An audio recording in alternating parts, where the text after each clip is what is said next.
many points. Look at the Boston players mobbing. But Michael Jordan is not only the best basketball player, but he's the most exciting basketball player to ever play. Tatum fires away. Thompson in. 51 for Jayson Tatum. The Big Three NBA podcast is powered by Prize Picks, the exclusive daily fantasy partner of the CLNS Media Network. Welcome to the Big Three NBA podcast. NBA season may be over, but as you know, we never sleep here on the Big Three NBA podcast. First on the agenda, congratulations to Kemba Walker, who actually announced his retirement via social media on Tuesday. 12 seasons, four-time All-Star, Charlotte Hornets all-time leading scorer. Obviously, Gary and Sherrod, we got a chance to know him here in Boston. So what is your reaction to his retirement? Good dude. I mean, the thing about Kemba Walker, when I think about him as a person more than a player. He was a hell of a player when he was in Charlotte. Wasn't as good here in Boston, but just a genuinely good dude. I remember, there were times where, after he had left Boston, we'd run into him on the road. And he was just, again, no ill will toward Boston for parting ways with him. And just genuinely, you talk to people like Kemba Walker, and again, as much as he gave so many cats buckets, and I know that because when he was at UConn, he gave my Qs plenty of buckets. He's a genuinely good dude. Shut up, Gary. Nobody asked you your opinion. Shut up, Cal. He didn't even say anything. Shut up, Gary. He moving ahead like this. He was that body language. Shut up, Gary. You ain't never lied. But Kemba's a good dude, man. Even though he was killing my Qs, he was still a good dude that I had much respect for his game, much respect for the man, and I wish him the best of luck in his post basketball life. Hopefully he stays close to the game. I would love if he wound up being a development coach or an assistant coach on an NBA team. Celtics might have a spot open. Just saying. Or he might wind himself on Charles Lee's staff in Charlotte, which would make a lot of sense if you think about it. So we'll see what happens with Kemba. But, again, wish him the best of luck, man. Yeah. I feel bad for Kemba because it should have worked out better in Boston. He just wasn't completely healthy. It was a great alternative to Kyrie Irving, when they went out and got him from Charlotte and did the sign and trade, and it was time to move on from Kyrie, and it seemed like it was going to fit perfectly. A team guy who hadn't had a lot of success and was ready to win a championship or make a run at a championship, and it just didn't in his couple of seasons in Boston. That, you can go back to that Chicago All-Star game where I think he kind of played on a bad knee, and he was never the same. That first half of that season, the 18-19 season, I thought was tremendous, and it looked like it was going to work. And then he was just not the same player. Then I remember in the bubble, Toronto coach Nick Nurse kept going at him on the pick and roll and kind of exposing him because he had lost a step. And then, he tried, to come back again the next year and tried to push it, and it just wasn't going to work. And I know he tried to hang on, went to the Knicks and for a minute and had a couple of good games with them, and it didn't work out there either. And then I know last year I think he played in Monaco, played overseas. So he probably could have kept playing internationally and played until he was 40. But I think for him to go out on his own terms, and I think it's a lesson that not everything is promised. In 34. Kemba's not old. There's plenty of 34-year-olds in the league. Klay Thompson, 34. Paul George, 34. But it just depends on how well your body treats you and how well you take care of your body. And sometimes the bad luck. And I think Kemba was always in great shape and was always that first step was a killer. But then once that knee started to bother him, he lost his step, and it was hard. So I applaud him for going out on his own terms. I wish it had worked out better with the Celtics because he deserved that. He deserved to make a real run at the championship. And, he got the Celtics to the Eastern Conference Finals in the bubble. But it just obvious, unfortunately, that he wasn't the same player. And I've seen as much as – I don't know if Kemba cooked the Celtics as much as he cooked Syracuse. Shut up, Gary. I don't know about all that, right? I would assume he cooked Syracuse many, many many more times. Shut up, Gary. Cook the Celtics, but I definitely seen him cook the Celtics when he was with Charlotte, plenty of times. So, but it's good to see him. Hopefully, we'll see, about the Hall of Fame and whether that's in his plans or in the sights down the road. And like Sherrod said, what he'll do after. I think he has a lot to offer the game. Inspirational story, kid from New York. So, kudos to Kemba. I feel bad for him because I think it should have worked out better in Boston. If his knee holds up, do they have a chance at the championship in the bubble? Yes, I think they do. Well, like we mentioned, in general, the Celtics have not necessarily been off cutting checks in the last few weeks. Sam Hauser option was picked up, $2.1 million, undrafted free agent in 2025. Luke Cornett re-signed 1-year deal. Keita, new deal, 2 years. Derrick White, not surprising, he got an extension, 4 years, $125 million. And of course, the big one, Jayson Tatum, with the Supermax extension, 5 years, $314 million. But all that to say, which deal do you guys like the most, and which one do you like the least? Which one you like, Gary? I don't know if I have one that I like the least. I think bringing Derrick White back was great. Because his price was going to continue to go up as much as he played. You did not want him to be entering free agency, and you never know what can happen there. And he likes Boston. He's comfortable in his role. It's been a perfect fit. So why not just keep him for the long term? And then, obviously, if you need to trade him in the deal, you probably can, because the prices are all going up. And trading a guy with a $30 million contract is not as daunting as it was 5 or 6, 7 years ago. So I think it was a great decision to bring Derrick back.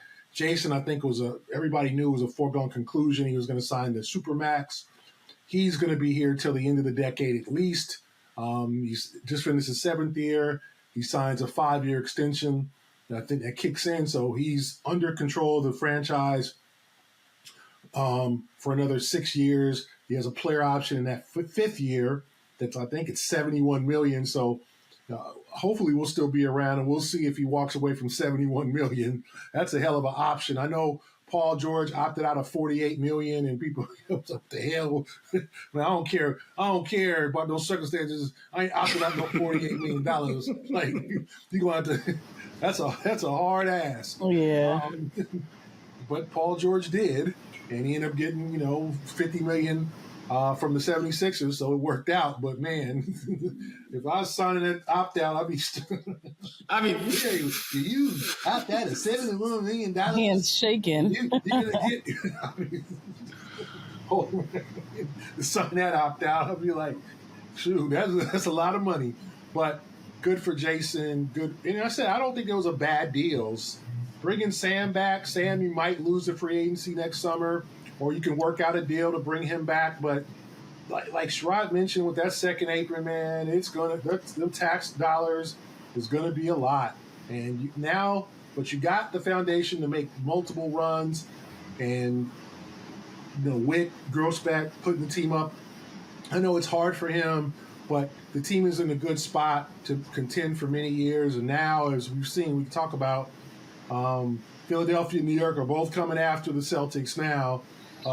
So the Celtics need to reinforce and bring some guys back.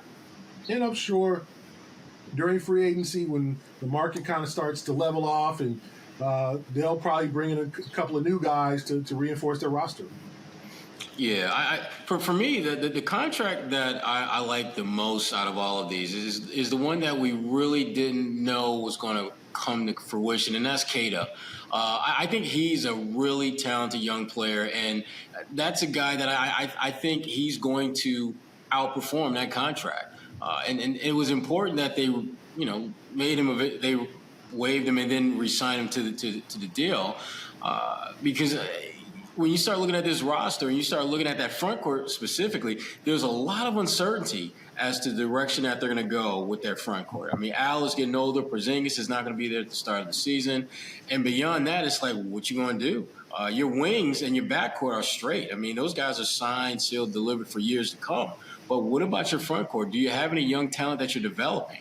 And no disrespect to Luke Cornett, but he is not someone you're developing. You don't see him as a potential long-term fix for you in the middle, whereas Kata, he ain't there yet, but Kata has the potential to be someone that could help you in a significant manner down the road. That deal I like a lot. The one deal I don't like, that would be our good friend Sam Hauser's deal. And I'll tell you why. Because Sam was able to be the best version of Sam Hauser in the most critical stretch of your season, the NBA Finals. And now you are basically, you're putting him out there where he's going to be available to other teams to bid on, and there's nothing you can really do to control that other than outbid them and hope that you can, keep one of the best, certainly one of, if not the best pure shooter on your team in tow down the road. Now, the Celtics, to their credit, they have buffered themselves of the possibility of losing Sam by what they did in the draft and what they've done in the G League when you talk about the Peterson kid. So it's not as if Sam leaves, they don't have any options they can turn to. But Sam is their best option in that regard. And Sam is a guy that they have developed and has gotten better. You look at what he does defensively now. Some of the things he did in the finals, which I didn't even know was in his bag, he had a couple of just dribble drive pull-ups or mid-range shots. He starts making that shot, he becomes a double-digit scorer for you easily because his three-point shooting is great. And if he's hitting mid-range shots because you're closing out too tight on his perimeter game, he becomes a lethal weapon for you. And that's a guy that's going to have significant value when he hits the open market. And as we've talked about, we touched on earlier, that second apron is going to limit the Celtics and what they can do with some of their players, some of their non-core/franchise players like Sam Hauser. So that's why, to me, I really wish they were able to get something done extension-wise with him, because I just think that his value is going to be significantly greater on the open market once he hits that and his current contract with the Celtics lapses. Well, Gary already alluded to it, and I'm sure most Celtics fans have heard by now that the Celtics are for sale. Just a few days after winning the banner, there was an announcement that the team is looking for potential bidders and buyers. Wick paid $360 million for this team in 2002, for perspective. And now they've won 2 championships since. But why do you think he's selling now, and what kind of changes do you foresee a new ownership group potentially making to this team? Here's the thing about Wick. Wick, first and foremost, loves the Celtics, but beyond that, he's a businessman. And the value that this team has not been any greater than it is right now. And when Wick bought the team, he was very intentional with his goal of winning championships, plural, not singular. He's done that. He's won 2 championships. And the Celtics, they've had at least 2, 3, possibly 3 other opportunities to win championships during the decade and some change he's been, the majority owner of this team. So he has done all that an owner is supposed to do in terms of producing a winner, actually winning championships, and keeping your team relevant in the grand ecosystem of whatever league you're in. Now it's time to get paid. If we're just keeping it a buck, the Phoenix Suns sold for like $4 billion. The Celtics will easily surpass the $5 billion mark when they find a bidder. But to me, and Gary and I, we were talking about this, before we went on camera. My concern with the selling of the team is that it's not going to happen as quickly as some people might think. When you look at the Celtics, you look at the history, you look at the reputation, you look at all the things that make them who they are. They are NBA royalty. Let's be real about that. That comes at a significantly high price, even if they weren't any good. The fact that they are at the top of the food chain right now, they could potentially get $6 billion for this team. Now, there are not a lot of individuals or groups or entities that will have the ability to pay that kind of money. Throw on the fact that you are not going to make a profit off of this team anytime soon because of that second apron status that they're going to have for a while. And you're not going to be able to necessarily significantly grow internally because of that second apron that you are past. You're going to have limitations on what you can do with your roster. You're going to have limitations on what you can do in terms of free agents and signing and your draft picks. So there are some issues that the Celtics are going to have coming up because of they went all in and cut all those checks as you mentioned earlier, Kwani. But make no mistake about it, at the end of the day, Wick is going to get paid in a big, big, big way. You want to catch the hottest games this summer, but don't want to mortgage the family home or take a second job to do so, right? Game Time makes getting tickets to events like WNBA games even faster and easier. Prices on the Game Time app actually go down the closer it gets to tip-off. With killer last-minute deals, all-in prices, views from your seat, and their lowest price guarantee, Game Time takes the guesswork out of buying tickets. That's a huge get when it comes to getting great deals at the ballpark or basketball arena nearest you. Here in Boston, every season is sporting season. So for me, the Game Time app makes it super easy to find tickets for just about every sport in my area, which is great this time of year when family and friends just happen to pop into town at the last minute and you're scrambling to find something to do, and you're trying to find something to do that won't break the bank, like getting tickets to see the red-hot Red Sox play, who are playing some of their best baseball right now. Game Time has you covered. So take the guesswork out of buying tickets with Game Time. Download the Game Time app, create an account, and use code CLNS for $20 off your first purchase. Terms apply. Create an account and redeem code CLNS for $20 off your first purchase. Download Game Time today. Last minute tickets, lowest prices, guaranteed. Yeah, I think with Wick, he wants to work out. It sounds like some. Remember, Wick's father is the one who's 90 years old now, is kind of the money man, and Wick is settling some family estate situations, and I'm sure being in the second apron doesn't help because it's expensive to run a professional sports team. But Wick is not, like, I'll say it like this: if Steve Ballmer had Wick's money, he'd be crying. And what I mean by that is that Wick is a private owner. Like, Steve Ballmer's one of the richest guys in the world, and that's what the NBA is gearing toward. And Wick and Steve are rich guys, but not that ultra rich to where it's not, we can just, hand out money like it's going out of style. I think there needs to be some readjustments in the financial structure of the Celtics in terms of who's going to own it. Is it going to be a conglomerate, a casino, a business, or is it going to be one rich guy who's like, hey, I'd like to own a sports team, but let's look. Recently, Mark Cuban got out the game and cashed out, and he's more passionate than any owner. Wick's more passionate, but I think some of these guys are seeing the writing on the wall with the second apron, and then it's like, hey, nobody's getting any younger. You start getting into your 60s and near 70.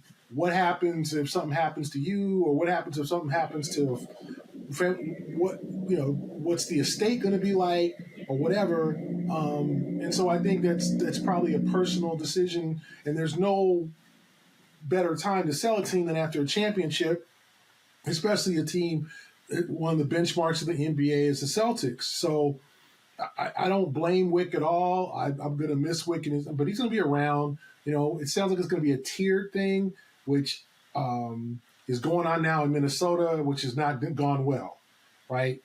The previous the owner selling, Glenn Taylor, said that Alex Rodriguez and Mark Lowry, who are the two buyers, didn't meet conditions for the sale. They are accusing him of having seller's remorse because the Timberwolves make the Western Conference Finals and everybody loves Minnesota Timberwolves basketball and Anthony Edwards, and everything's great. Life's good in Minnesota, and why would you want to sell a team now? But so that's a situation to look out for. And it'll be interesting. The league, I'm sure, is going to have very involved and very interested in how this team, one of their benchmark franchises, sells. There's one thing about the Phoenix Suns or Milwaukee Bucks or Minnesota Timberwolves, but this is the Celtics. It's like if Celtics, Lakers, or Knicks go on sale, that's an issue. That's something the league's going to keep abreast of. And what's the new plan for the new owner? Is he or she going to want to build a new arena? They're going to want to move the team out of the downtown Boston. I'm not saying these are, do you want to move the team to land? You want to buy some land and build a brand new state-of-the-art arena? Do you want to continue to have the partnership with the Bruins at the Garden? Because remember, the Celtics do not own the Garden. So it's a lot of questions up. And I know, when I know the Boston this ownership group won the All-Star game. Is that still into play? They wanted it for 2029. Is that still into play? So it's all going to be interesting to see who bids, and it might be like Sherrod alluded to, it might be difficult. But I think there's one sports crazy billionaire who's like, let me see what I can put together, what kind of group I can put together. And do you highlight it with a major athlete? Do you call Kevin Garnett? Do you call Paul Pierce? Do you call, and say, hey, can you be the face of one of the faces of our ownership group, like Alex Rodriguez is with the Minnesota group? How popular does that go? Where you get a familiar face, someone who's known in Boston to kind of front the group, as opposed to a strange guy nobody knows, and then people don't trust him. And I wrote in my column today, I covered when the Seattle Supersonics were up for sale in 2006, and they sold the team. Howard Schultz sold the team in 5 months to a guy from Oklahoma. He could have found local buyers. He took the highest bid, right? He could have taken his time and said, you know what? I'm going to sell this team to somebody who want to keep the team in Seattle, or a local Northwest buyer. He did, and he sold to Oklahoma, and he got the hell out. And then that's why the Sonics are in Oklahoma. Now, that's never going to happen in Boston, but you're also dealing with somebody, if they purchase a team, who's got new ideas, fresh ideas. They might be a tech guy. They might want to do a lot of things. So that's the risk. It could be a good thing, or it could be a not so good thing. Can Steve Paliuca come up with enough partnerships and money to buy Wick's share out? And then everything goes smoothly like it was. So a lot of questions. It could be exciting, but it also could be a little uncomfortable. Daunting, yeah. Because you don't know who's going to come in and buy the team. And whether that's a newcomer, whether that's someone who's already made bids for other teams around the country and fell on short, and now they can jump on the Celtics, or somebody out of the blue, a billionaire who says, wow, that's kind of fun. I'd like to own the Celtics. Boy, my dad used to love the Celtics, and just says, okay, here's $5 billion, Wick. When can I move into my offices? So we'll see. Yeah, I mean, Gary, one person that I don't care who they get to buy the team, just don't let it be John Henry. Just don't let it be a group that John Henry is part of, because I'm telling you now, Gary, I'm speaking for many. I'm speaking for many. I know you can't. I ain't expecting you to comment. I'm just saying, when you look at the track record, you look at the foundational pieces that have walked out that door, that Red Sox bullpen, that Red Sox dugout, to other franchises with nothing in return, because ownership was too damn penny pinching to actually pay players their value. It wasn't like you were trying to pay them something that they hadn't earned. They literally were asking for, this is my value on the open market. The only Betts was the only one that was just a mistake. Okay. You don't think Bogarts was a mistake? What's San Diego done since he's been there? And he's hurt now. And I'm not defending. It's not about. It's the player's value, Gary. You all your own guys, but to me, if you want to structure the highest paying teams, I'm a Dodgers fan, okay? And the Dodgers won one World Series in 36 years. One. You know how much money they spent this year? I'm not defending. Obviously, there's some decisions that are questionable, but to me, the Bogarts thing, that guy got $280 million. See you, bruh. You could develop, and it's just to me, I've seen it. You want to know? You want to be a Yankee? You a Yankee fan, Sherrod? You know how much money they spend? A lot. When's the last time they won a World Series? It's been a minute. 2009. It's been a minute.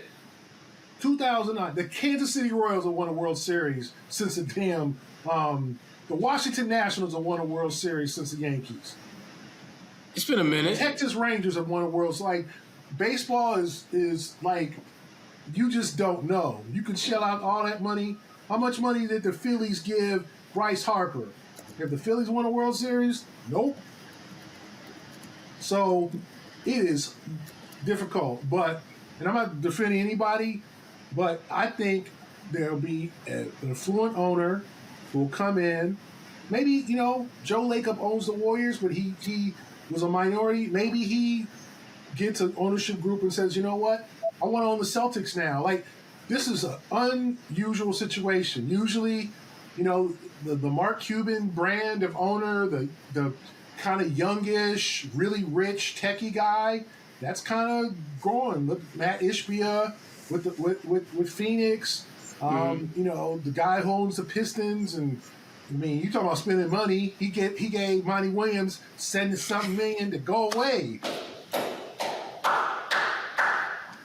Like, you talking about spending money? Is that good? Is that sound spending, Sherrod? But here's the difference, though, Gary. That the people that you're talking about have made mistakes. I don't dispute that at all. But it hasn't been part of their narrative because they haven't been in the game long enough to make things right. John Henry has been in the game for a long time, and this is part of his MO. They won the World Series in 2018. They beat my Dodgers. That's because your Dodgers suck. You think I want to bring that up? That's because your Dodgers suck. They don't know how to call. They're not clean. The guy spent a lot of money. So I think, I don't know. I don't know who's going to bid for it. I think if you're going to bid for the Celtics, you got to be ready to spend money. You look at the situation, the person's going to look at the books and go, wow, we're paying two dudes over $600 million. Okay. We're paying another guy 130, another guy 130. But everything else is pretty much set. The Celtics are going to have to figure out a way. And like, I know you mentioned Sam Hauser, but do you want to pay Sam Hauser $18 million a year? No, I don't. Okay. I understand that. So that's why you draft Baylor Scheierman and hope he's under control, and you develop him and you hope that he can replace, like you mentioned, Hauser, and Hauser takes the money. Because let's be honest, Sherrod, everybody talks about, they let go Max Strus signed a 4-year, $64 million deal with Cleveland and shot 34% from three this year. That ain't work out. George Niang signed a contract with Cleveland. He was on the bench during most of the playoffs. Like, it's not easy. It's not easy, and just fork over the money to Hauser. I think that'd be great, but do you want to pay him $18 million? They didn't want to pay Grant Williams, right? That worked out for him. Like, hey, we love you, Grant, but we ain't paying 12, 13, 14. You got to make some hard decisions when two of your guys are making 50 or 60. Another two guys and three guys now are making 30. Like, that's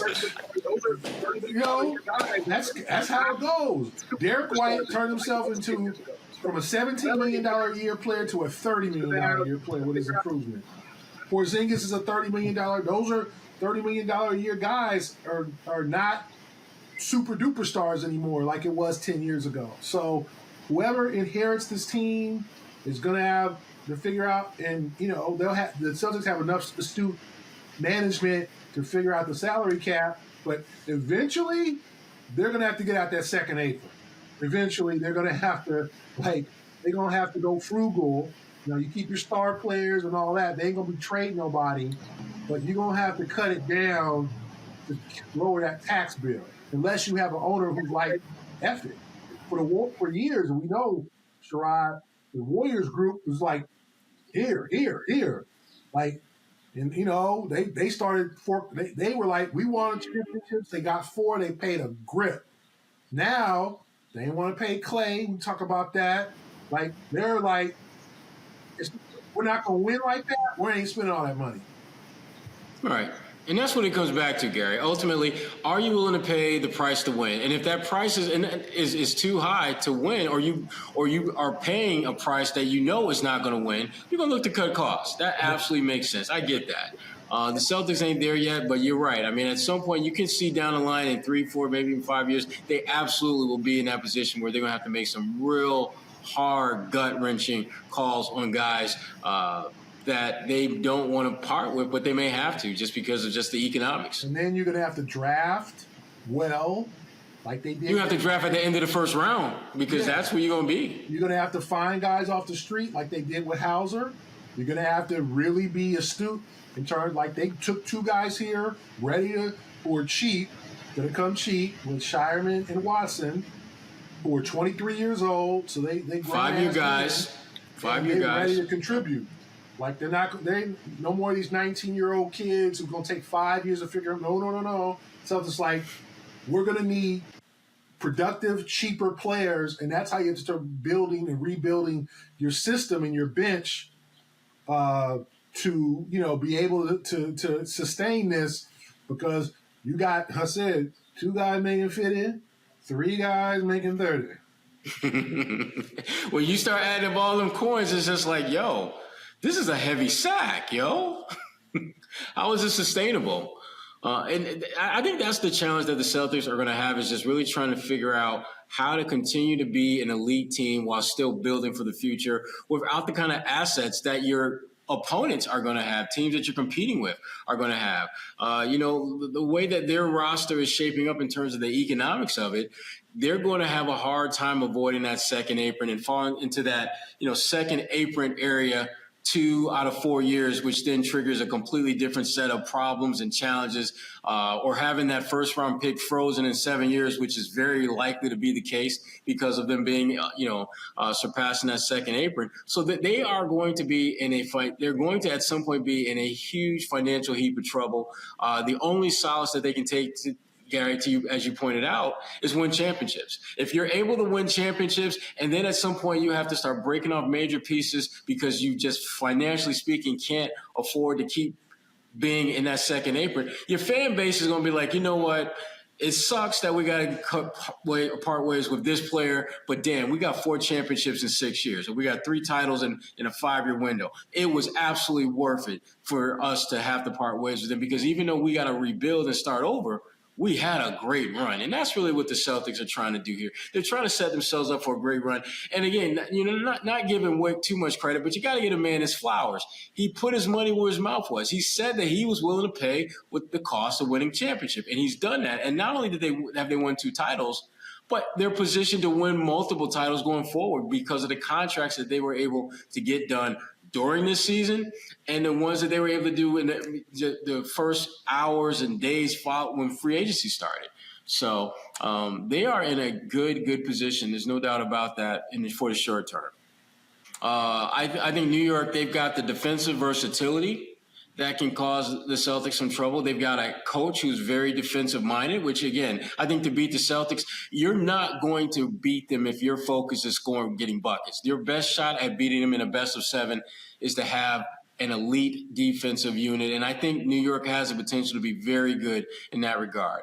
They're not perfect. They certainly have their holes, and I'm thinking specifically about Brunson being very good at one end of the floor and not that great at the other. But overall, I think New York is probably their biggest threat at this point coming out of the East. Yeah, I'd agree with Sherrod. I like Philadelphia. I mean, getting Paul George could be a wonderful move for them, but he's also 34 years old, and you paid him the max. That'll be interesting to see how that works out, how he adapts to playing in a market like Philadelphia. They also brought back Kelly Oubre, which I thought was a good move. But the one thing Philadelphia really doesn't have is a point guard. That's why they got Kyle Lowry in the last year. You don't want Maxey being a high-scoring, high-assist guy. I don't know if he can do all that. You want him to be kind of that combo guard, and you want him to kind of play the 2, and you want a ball handler. So we'll see what they do in terms of a point guard, whether they sign somebody cheap or they just let Maxey handle it. But I like the upper core of Philadelphia, but I think the Knicks have more depth. They lost Hardenstein to the Oklahoma City Thunder, and we're going to have to see what happens. And I think Precious Achiuwa is now gone to a free agent. We're going to have to see what happens with Mitchell Robinson, whether he can sustain it. He's kind of Robert Williams-esque in terms of injuries. When he's on the floor, he's effective. When he's not, Miles McBride's a guy who's played well for them, and Josh Hart. So I think both teams have vastly improved. Anunoby's a real a tough guy defensively who can guard both Jayson and Jalen, and is going to give them that versatile defenders along with Bridges. So I'm going to give the edge to New York. considering we'll see what Philly does the rest of the summer. Do they try to fill some other roles? They're losing some guys. They lost Batum to the Clippers. I don't know if Lowry will be back. I'm sure he still wants to play, but do you give him a prominent role there, bring him back? Obviously, Tobias Harris, bye-bye. We can talk about Sherrod's team, the Detroit Pistons, giving that dude $26 million. My goodness. God. For a guy who's just like a third or fourth. I mean, what's wrong in Detroit, man? What's wrong? It's cold out there in the D, man. What's wrong with Detroit, man? His dad's his agent. I mean, his dad should be agent of the year for that contract. Facts. I thought he was going to get maybe mid-level, maybe 20 at the most, or maybe a one-year deal to prove it. And he got $52 million over 2 years from a team he's already played for that is trying to get to the next step. And then they bring in Tim Hardaway Jr., another guy who I was like, what's Detroit doing? I know they got to pay money to somebody. Because they got to get off the salary floor. But that's a hell of a floor, man. Tim Hardaway Jr. and Tobias, what's going on, Sherrod? You the Detroit guy. What's wrong with you, man? Troy Weaver gone. I know they didn't pay $78 million for money to go away. Good hire in J.B. Bickerstaff. I like J.B. Bickerstaff. I think he's improved immensely as a coach, a good defensive coach. He's a younger guy. He'll get along with those guys. He'll figure it out. But if your two main attractions are Tim Hardaway Jr.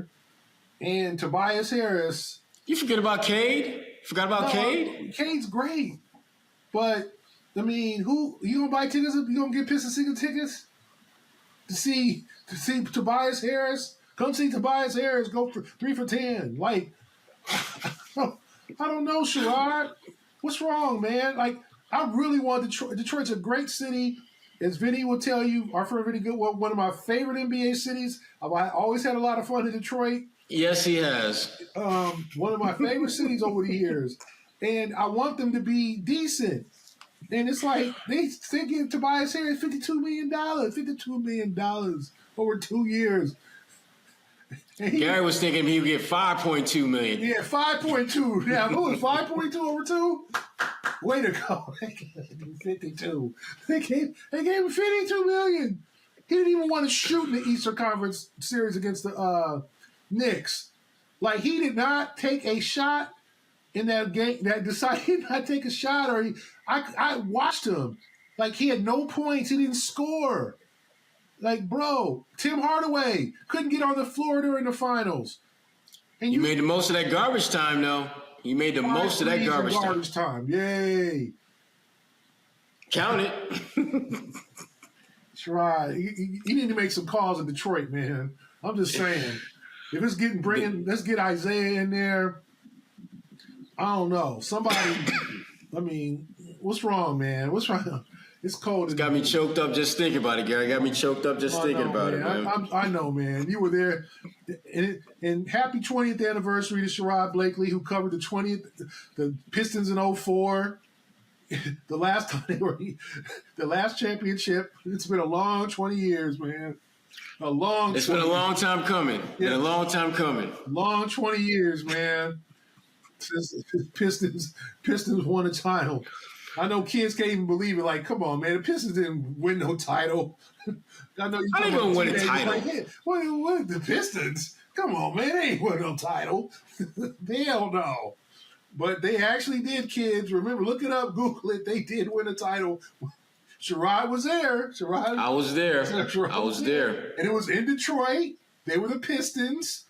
You know, they had good players, good management, good coach. So, so shout out to the Pistons. We had our moment, man. We had our moment. It's a wrap.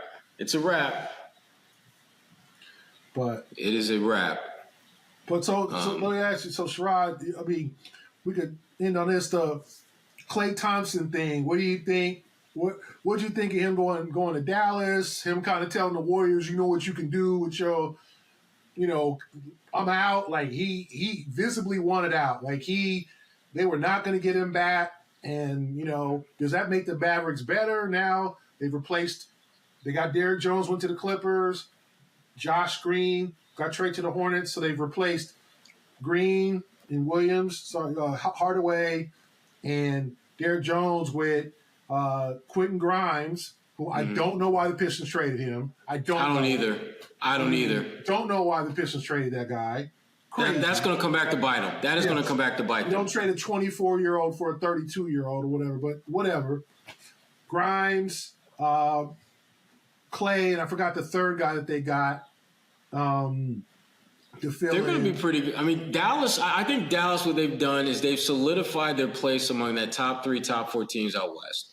I don't think that this makes them a lock to get back to the finals because I still think that Denver is going to be in the mix. I think Minnesota is going to be even better. They're going to use this year to learn from that and be, I think, a little bit better locked in come playoff time.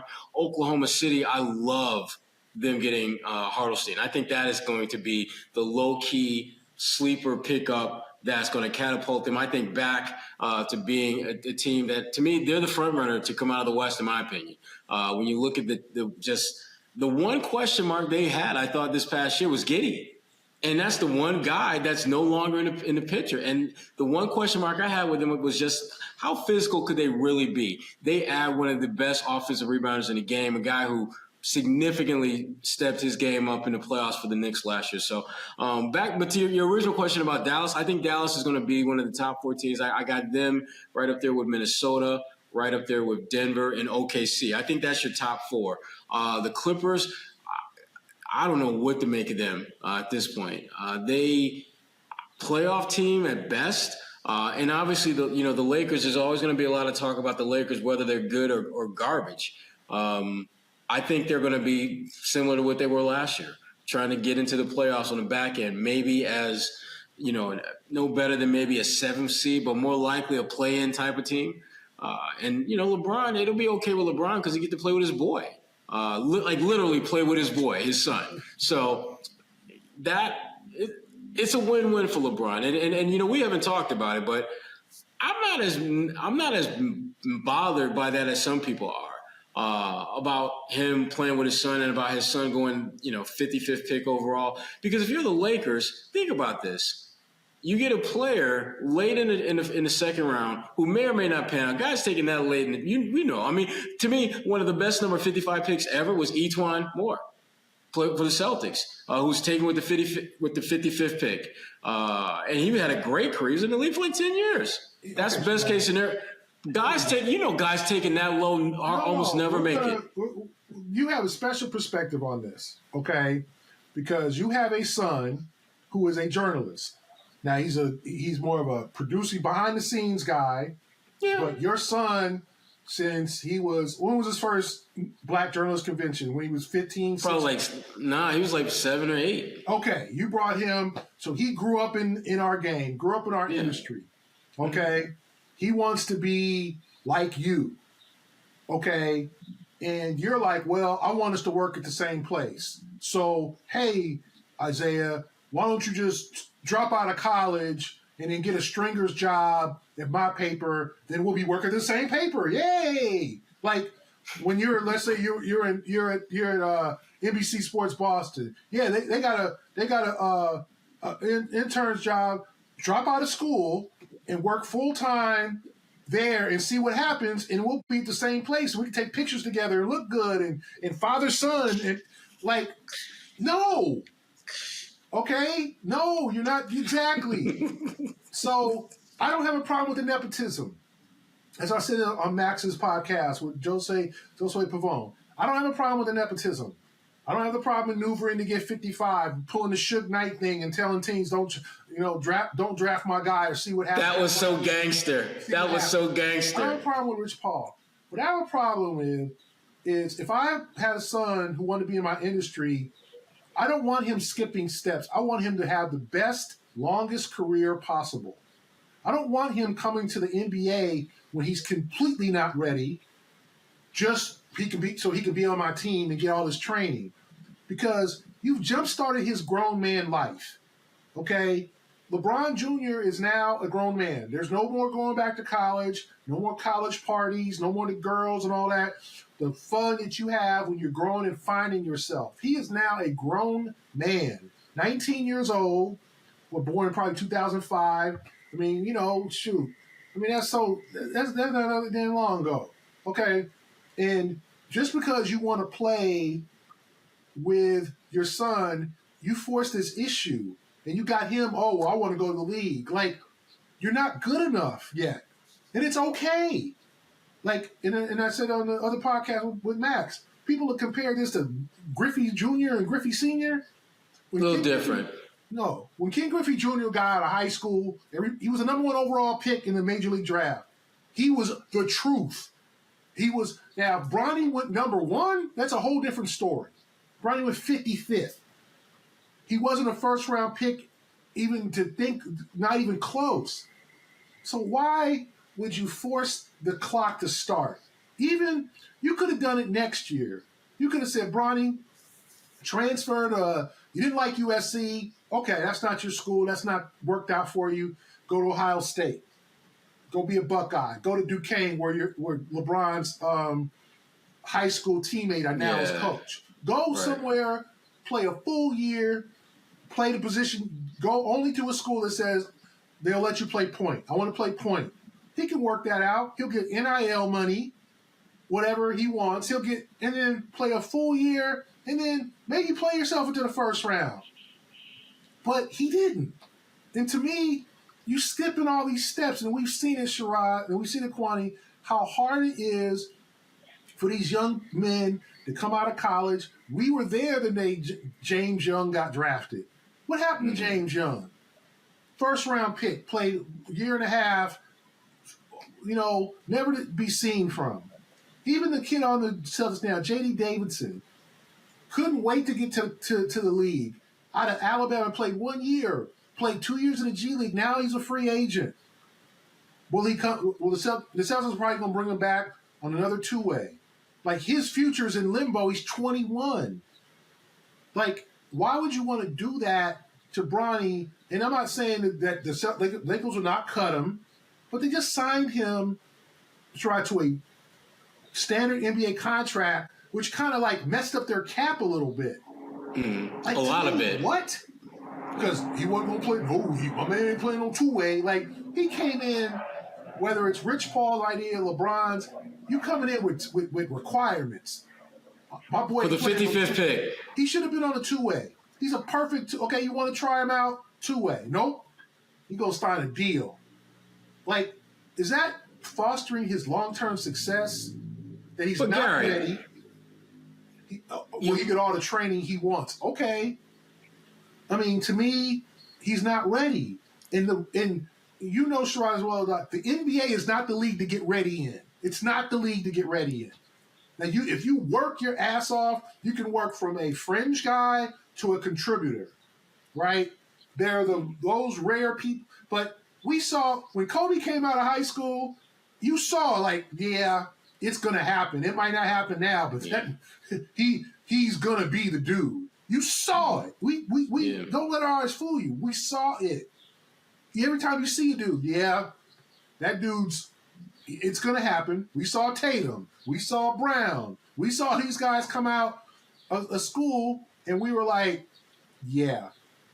Do you see that when you see Bronny?